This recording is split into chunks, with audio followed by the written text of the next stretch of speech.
C'est depuis le 1er janvier 2019 que le dispositif Denormandie, du nom de l'actuel ministre chargé de la ville et du logement, Julien Denormandie, est entré en vigueur.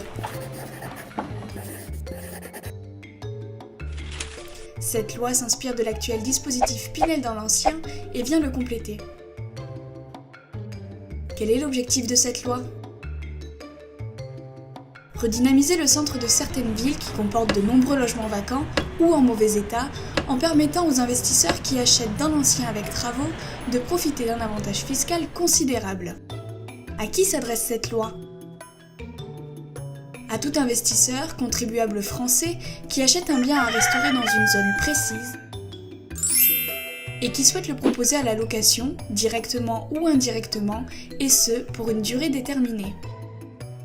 Quelles sont les conditions d'éligibilité ?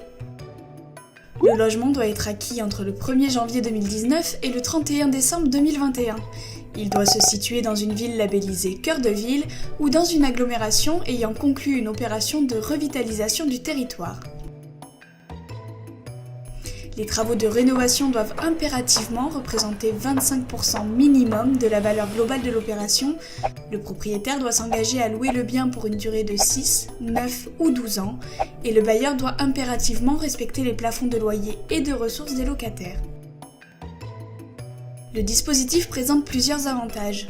Bénéficier d'une réduction d'impôt pouvant aller jusqu'à 63 000 € sur 12 ans, anticiper son départ en retraite, se constituer un patrimoine, devenir propriétaire sans apport personnel et protéger ses proches.